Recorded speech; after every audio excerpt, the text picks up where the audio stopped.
Subscribe now and press the bell icon. Never miss an update.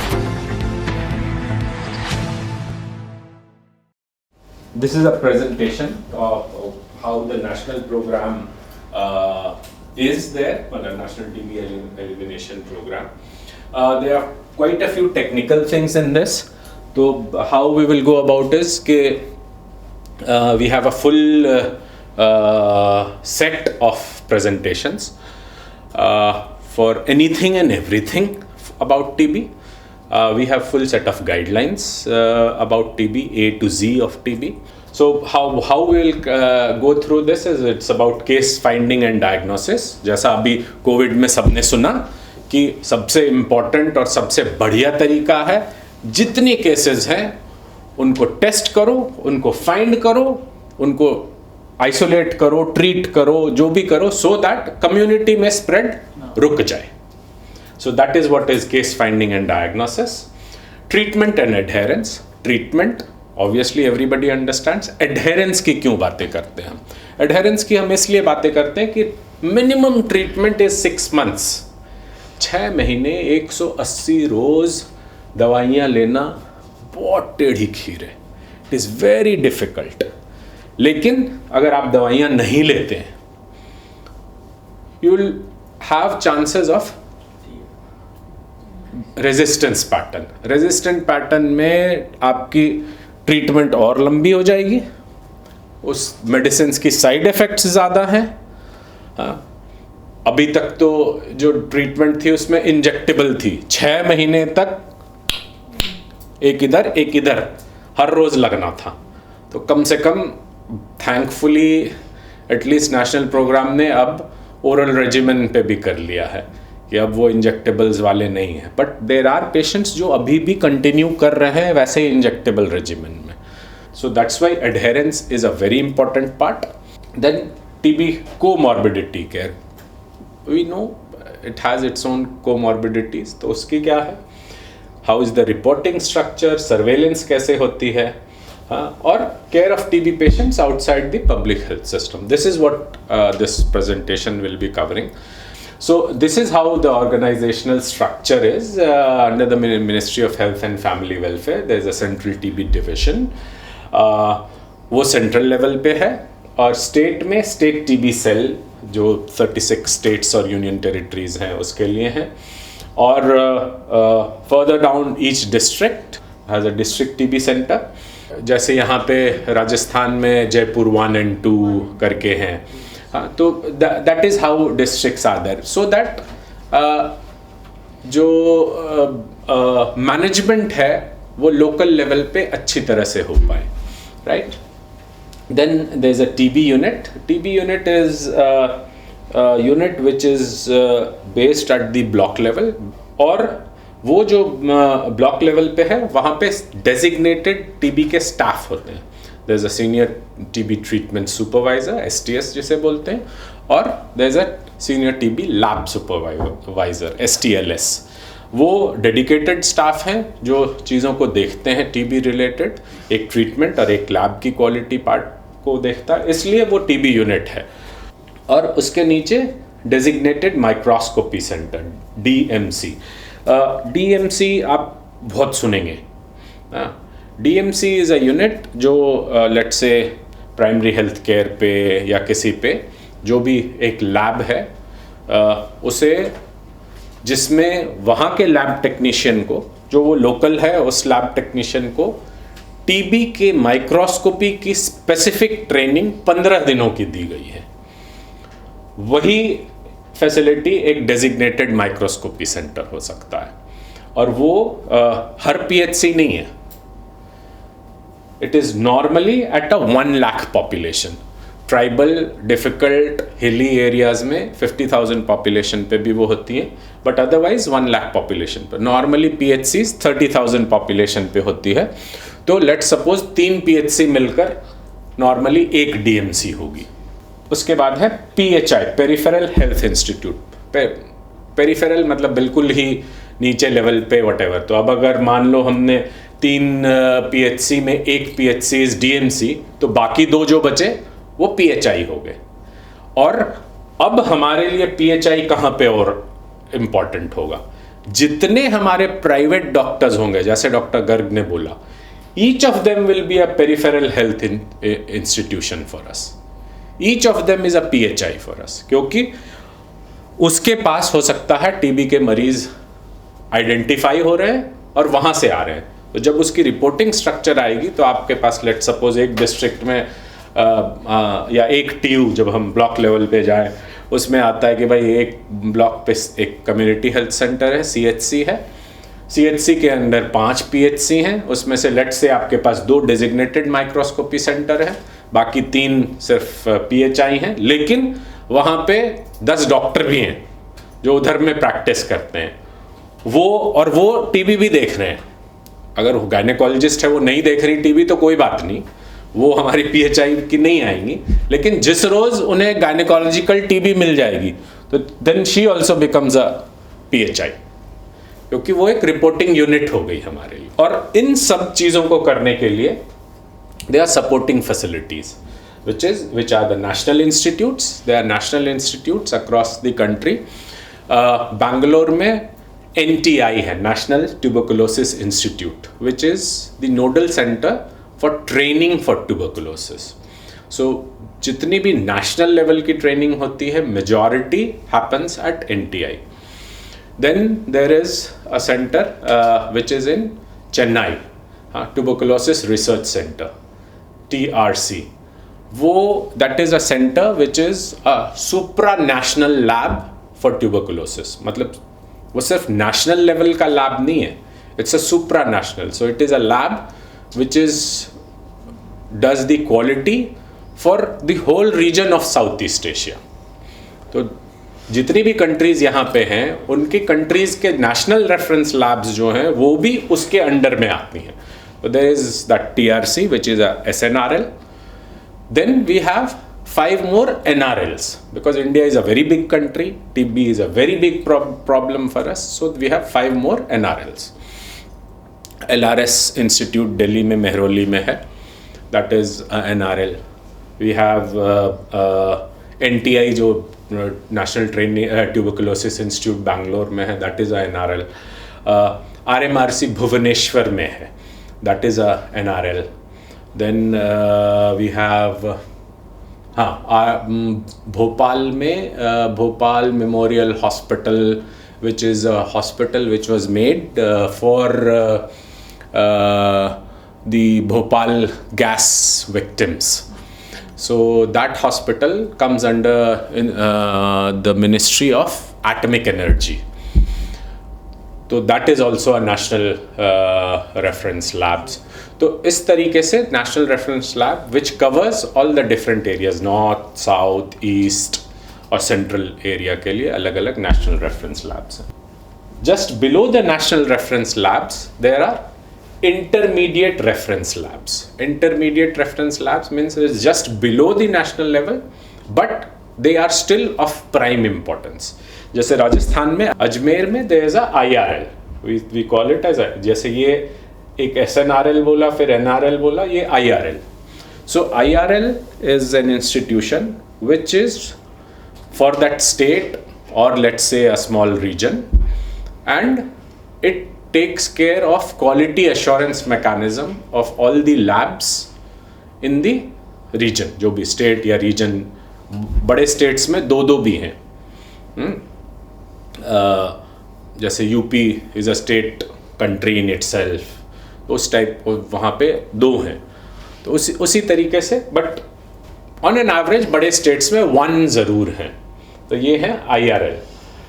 और IRL and there is a STDC, state TB training and demonstration centres, जिसके STDC कहते हैं. Just like national TB institute Bangalore में बताया, जहाँ पे सारी trainings होती हैं, all the big states has a STDC, State TB Training and Demonstration Center. So any state level training, it happens there. They have master trainers and they have staff who organize all the training. So State TB cell उन्हें बताएगा कि भाई हमारे training calendar है, training plan है. IRL और STDC एक ही जगह हैं mostly, they coexist because it's a big unit, बड़ा सा सेंटर होता है, तो वहाँ पे एक रेफरेंस लैब भी होती है जिसमें जितने भी MDR, TB और वो सब वाले जितने हैं वो सब आइडेंटिफाई होते हैं. It's a very specialised lab, state of the art. You all will be very proud कि India has one of the best quality assured lab systems in the world for tuberculosis, which handles air quality measures. जैसे अभी Covid में बहुत लोग बड़ा ये कर रहे हैं ना, ये सारे IRL were the first labs जहाँ पे कोविड की टेस्टिंग शुरू हुई थी, because they have that air handling capacity.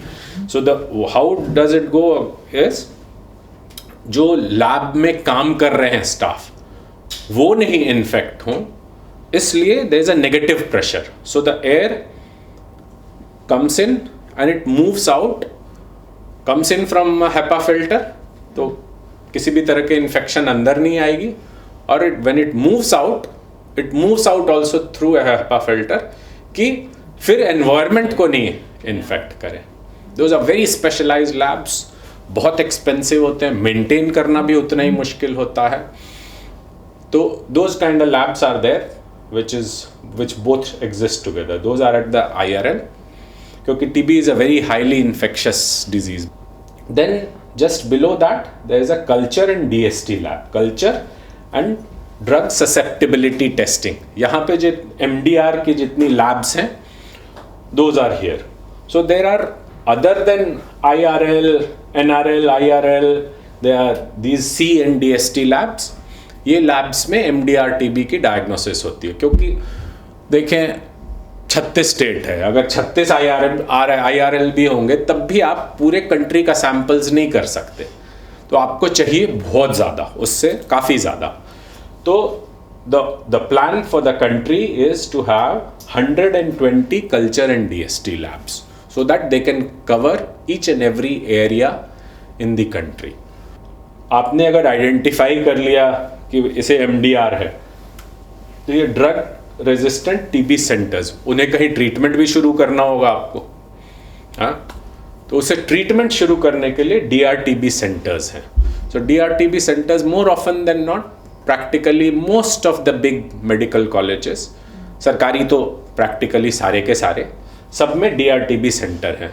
On an average at least 10 to 20 beds are designated for drug resistant TB, जो MDR TB, XDR TB है उसके लिए है. वहाँ स्पेसिफिक ट्रेन्ड डॉक्टर्स होते हैं हु मैनेज दोज सेंटर्स. और उसके बाद फिर आती है ये CBNAT labs. CBNAT is a new technology, मतलब न्यू एज इन TB के लिए हम न्यू कह सकते हैं, क्योंकि TB is a disease which is thousands and thousands of year old. ये molecular टेस्ट करती है. molecular टेस्ट मीन्स जो TB के बैक्टीरिया का जेनेटिक लेवल है उससे आइडेंटिफाई करती है TB है या नहीं और ड्रग रेजिस्टेंट TB है या नहीं.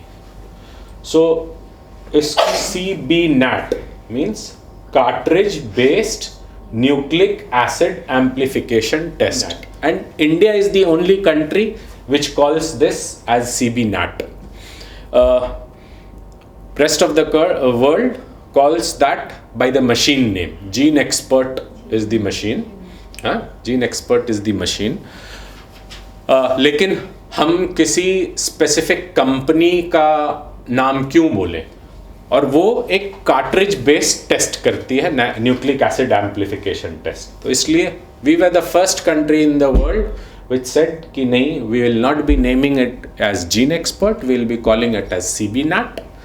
And now this is a acronym where practically all over the world they use this CBNAT as a acronym for this platform.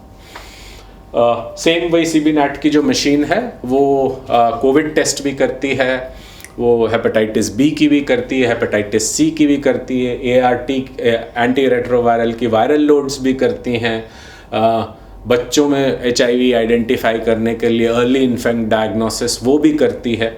तो and all of them it just is based on a cartridge. So that's why we call it a cartridge based nucleic acid amplification test. So that is the platform. अब हम आते हैं what is TB और उसकी case definition क्या होता है। दो तरह की नॉर्मली, मतलब अगर टीबी वाले होंगे, किसी को खांसी होगी, हाँ, तो pulmonary TB suspects. So anybody who has cough of 2 weeks or more duration, so person having cough of 2 weeks or more with or without any other symptoms are referred to as pulmonary TB suspect. क्यों suspect? क्यों? क्योंकि अभी तक हमें पता नहीं है कि उसे TB है या नहीं है, right? So this is what is one part. एक दूसरी, उसके जो दूसरी पार्ट है वो है presumptive TB patients, मतलब we feel they might be TB patients. तो उसमें presumptive TB refers to a person with any of the symptoms, signs of TB. भाई उसे 2 weeks का कॉफ भी हो सकता है, अगर 2 हफ्ते से ज़्यादा फीवर चल रहा है वो भी हो सकता है, वेट लॉस जो TB में इज़ वेरी कॉमनली सीन, हाँ, बहुतों को खांसते वक्त वो लाल खून भी आता है बलगम में, तो वो हेमोप्टिसिस उसे कहते हैं। या नहीं तो चेस्ट एक्सरे किया, चेस्ट एक्सरे में आप उसमें पैची ओपेसिटीज़ और ये सब देख रहे हैं, तो ये सब अगर कोई भी चीज़ है तो उसे हम कहते हैं presumptive TB. So there is a difference, एक बस सिर्फ कॉफ वाली है तो पल्मोनरी टीबी सस्पेक्ट है, मतलब उसके लंग्स में टीबी होने के आसार लग रहे हैं, और वो चीज़ हो सकती है प्रिजम्पटिव टीबी में मे बी किसी और जगह की भी टीबी हो सकती है। टीबी इज़ वन डिजीज़ जो कहीं पे भी हो सकती है अदर देन हेयर, बॉडी के किसी पार्ट पे में हो सकती है TB. It can be TB of skin, it can be TB of nodes, it can be TB of bones, it can be TB of nails, anywhere and everywhere it can happen. So it is actually a very deadly disease. Or this was the first disease WHO declared as a global emergency way back in 1990, and HIV was the second disease which was declared as the a global emergency. क्योंकि बच्चों में भी हो सकती है, इसीलिए हम presumptive paediatric भी कह सकते हैं, हाँ। और एक एक्स्ट्रा पल्मोनरी, मतलब जो लंग्स छोड़कर दूसरी जगह पे हो उसे कहते हैं एक्स्ट्रा पल्मोनरी टीबी। अब ड्रग रेजिस्टेंट पैटर्न भी हो सकता है, अब किसी ने ट्रीटमेंट लिया लेकिन वो क्योर नहीं हुआ, तो कुछ ना कुछ तो गड़बड़ है, तो that can be a presumptive drug resistant. या टीबी उसकी ट्रीटमेंट दे रहे हैं और उसका जब हमने 2 महीने की दवाइयाँ दी, उसके बाद उसका टेस्ट किया, तब भी वो उसके टीबी के स्मेयर पॉजिटिव आ रही हैं। बहुत तरह के डायग्नोस्टिक टूल्स होते हैं टीबी के लिए, ये सब चीज़ें आप सुनते रहोगे, बट थोड़ा सा बैकग्राउंड सबों को पता होना चाहिए कि क्या है। स्मेयर माइक्रोस्कोपी, जैसे वो DMC हमने डेजिग्नेटेड माइक्रोस्कोपी सेंटर की बात की थी ना, जो 1 लाख पॉपुलेशन पे 2 या 3 PHC पे एक होगी, वहाँ पे स्मेयर माइक्रोस्कोपी होती है। जो मरीज़ जिसका हमने कहा पल्मोनरी टीबी है, उसे कहते हैं आप अपने 2 सैंपल दो ऑफ बलगम, उसको 2 डिब्बी दी जाती है और कहते हैं उसे कि सुबह की बलगम, जो आप रात उठ करके सुबह में वो सबसे ज़्यादा निकलता है, वो आप उसे निकाल करके ले करके आएँ। और दूसरा, जो वहाँ का लैब टेक्नीशियन जब आप उसको DMC पे देते हैं, वो कहता है एक अब मेरे सामने आप निकालो उसे, कि आपने सही ढंग से निकाली है या नहीं निकाली है। तो वो 2 सैंपल को माइक्रोस्कोप में एक स्लाइड के ऊपर उसे वो निकालता है, फिर उसको सारे प्रोसेस करता है, तो उसे कहते हैं स्मेयर माइक्रोस्कोपी। उसमें भी 2 टाइप की होती है, एक ZN स्टेनिंग होती है, एक फ्लोरेसेंट माइक्रोस्कोपी होती है, वो है। दूसरा टेस्ट्स और हैं, जैसे CBNAT का भी हमने बात किया, वो CBNAT है। और उससे और भी दूसरा एक है कल्चर, उसमें क्या कहते हैं, टीबी के बैक्टीरिया को ग्रो कराते हैं। वो कल्चर में वक्त लगता है, क्योंकि टीबी बैक्टीरिया बड़ा ही आरामदायक बैक्टीरिया है, उसे बहुत वक्त लगता है ग्रो करने में। और शायद आप लोगों ने कभी सुना होगा कि पहले जब टीबी का ट्रीटमेंट देते थे ना तो ऑल्टरनेट डे देते थे। मंडे को दिया, फिर ट्यूसडे नहीं दिया, वेडनेसडे दिया, फिर थर्सडे नहीं दिया, फिर फ्राइडे दिया। तो ऑल्टरनेट डे रेजिमेन हम क्यों देते थे? लेट्स सपोज इसलिए देते थे क्योंकि टीबी का बैक्टीरिया की डबलिंग टाइम 2 दिन है। 1 से बैक्टीरिया 2 होने में वो 3rd डे जाकर बैक्टीरिया होगा। तो इसलिए that treatment was also adequate to cure. क्यों हमने उस रेजिमेन को चेंज करके अब डेली रेजिमेन देते हैं?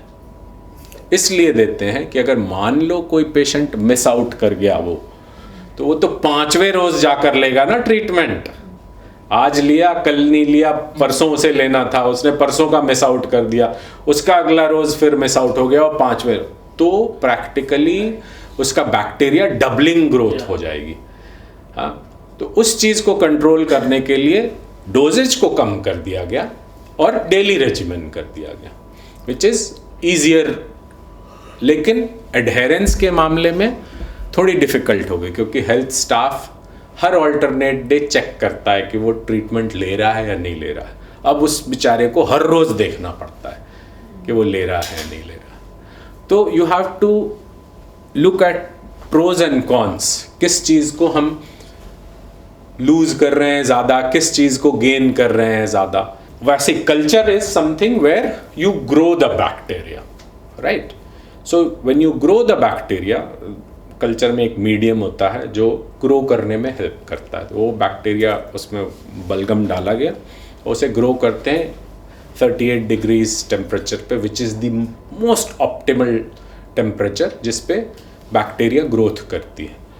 जब वो ग्रोथ होती है उसके बाद उस सैंपल को हम टेस्ट करते हैं कि वो ड्रग रेजिस्टेंट है या नहीं है। अगर ड्रग रेजिस्टेंट है तो किस ड्रग से हम उसे ट्रीट कर सकते हैं। तो वो वाली चीज़ उसे कहते हैं कल्चर। और कल्चर में भी डिफरेंट मेथड्स होते हैं, सॉलिड एंड लिक्विड कल्चर। बहुत तरह के सपोर्टिव टेस्ट होते हैं कि शायद माइक्रोस्कोपी किया लेकिन कुछ निकला नहीं, लेकिन बंदे को लग रहा है कि टीबी है। तो वो कहेंगे भाई एक्सरे करवा के आओ। या एक्सरे पहले ही वो करवा कर आया, उसको लगाया, देखा, लग तो रहा है मुझे टीबी सा। हो सकता है कि उसके अंदर बैक्टीरिया का लोड इतना ज़्यादा ना हो कि उसके बलगम में बैक्टीरिया निकल पाए, but because we can see कि yes it is looking very similar to TB, let's consider this as TB and start treatment. वो भी किया जा सकता है, इसलिए वो सपोर्टिव टेस्ट हैं।